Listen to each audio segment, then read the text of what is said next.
Nos últimos 15 anos, essa palavra meditação tornou-se muito popular no Ocidente. Antes disso, muito poucas pessoas, as que estiveram na Ásia, haviam indagado sobre as formas orientais de meditação. Os asiáticos disseram que somente através da meditação alguém pode chegar a ou entender aquilo que é intemporal, que não possui nenhuma medida. Mas, mais recentemente, aqueles que nada mais têm a fazer, se não se chamarem de gurus, vieram para o Ocidente, trazendo essa palavra que faz a meditação parecer-se com uma droga.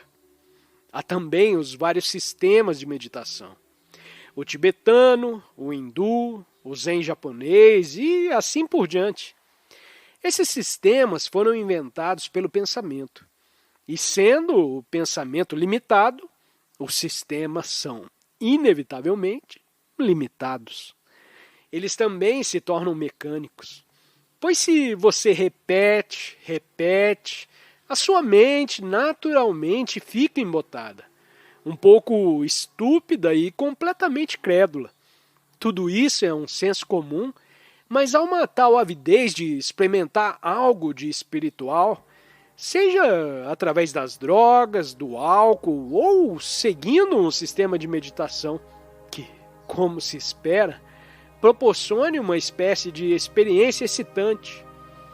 Existe um grande enfado com a vida diária, com o fato de termos de ir para o escritório durante os próximos 40 anos e, ao final, morrer. Há um tédio tão grande com relação às religiões estabelecidas que quando alguém aparece com algumas noções fantásticas, as pessoas se deixam iludir. É isso que está acontecendo. Não é nenhum exagero, isso não é atacar ninguém pessoalmente, mas uma afirmação do contrassenso que está ocorrendo. Assim, se estivermos superficialmente cônscios de tudo isso, nós o poremos de lado, pois se trata de algo completamente sem sentido. Não temos que ir à Índia, ao Tibete, a Roma. Se usamos o senso comum e tivermos uma mente crítica, que esteja questionando o que os outros dizem, bem como nos questionando. É importante questionar tudo o que considerarmos correto e nobre, ou uma experiência real. E é essencial manter uma mente capaz, racional, sensata, livre de todas as ilusões e de quaisquer formas de auto-hipnose. Então, o que é o ser humano? O ser humano tem vivido do pensamento. Toda a arquitetura, toda a música, as coisas que estão dentro das igrejas, os templos e as mesquitas, tudo foi inventado pelo pensamento. Todas as nossas relações estão baseadas no pensamento. Embora digamos, eu amo você, isso também está baseado na imagem que o pensamento criou do outro. O pensamento para o ser humano é surpreendentemente importante. E o próprio pensamento é limitado. A sua ação é produzir a divisão entre as pessoas, a minha religião, o meu país, o meu Deus, a minha crença, em oposição à sua. Tudo isso é um movimento do pensamento, do espaço e do tempo. A meditação é a capacidade do cérebro que não está mais funcionando apenas de modo parcial, do cérebro que se libertou do seu condicionamento e, portanto, está funcionando como um todo. A meditação desse cérebro é diferente da mera contemplação de uma pessoa condicionada, como cristã ou hindu, e cuja contemplação é feita através de uma formação passada, de uma mente condicionada. A contemplação não liberta ninguém do condicionamento.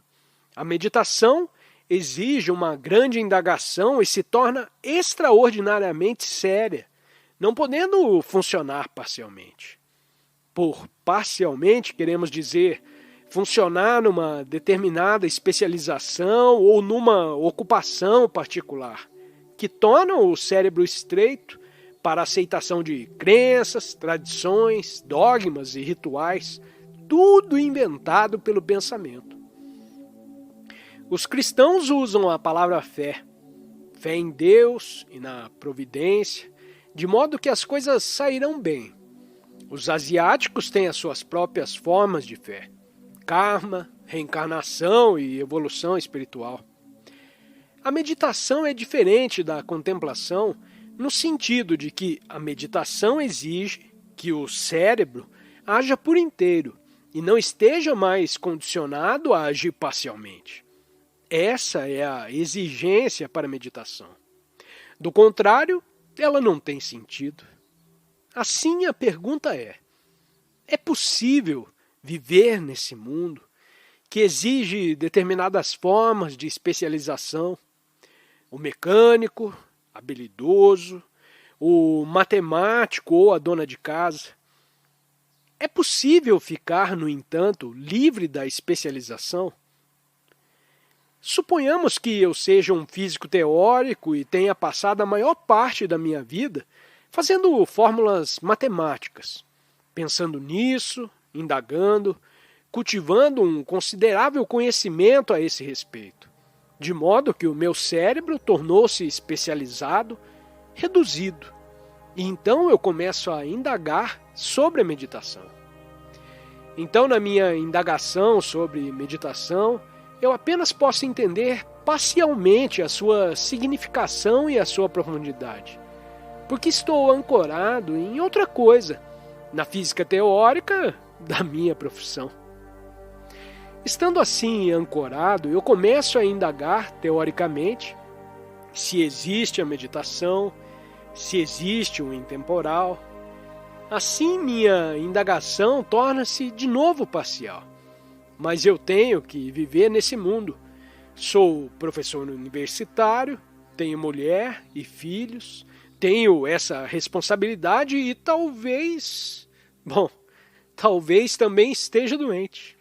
No entanto, eu quero indagar muito profundamente a natureza da verdade, que é parte da meditação.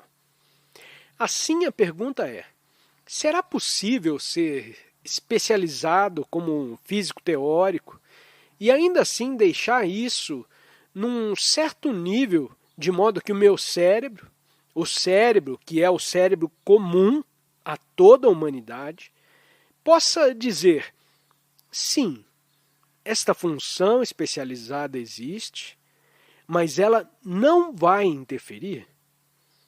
Se sou carpinteiro, conheço a qualidade da madeira, o seu veio, a beleza da madeira e dos instrumentos com os quais trabalhá-la. E percebo que isso é natural.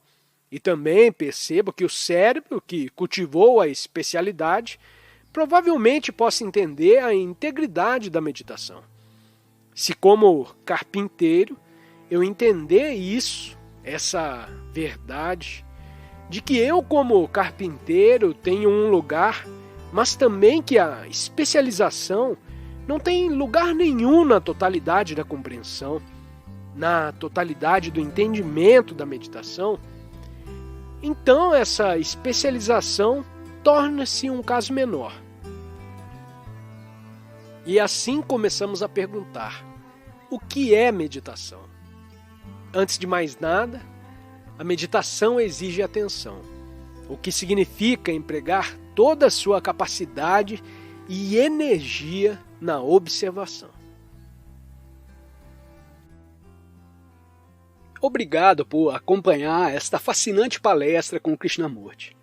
Se o conhecimento compartilhado aqui ressoou em você, convidamos a explorar mais 2 pérolas de sabedoria que estão sendo exibidas na sua tela. Desafie-se a expandir o seu entendimento. Compartilhe as suas percepções no campo de comentários. Sua voz é importante para nós. Não se esqueça de se inscrever para continuar essa jornada conosco. Até logo!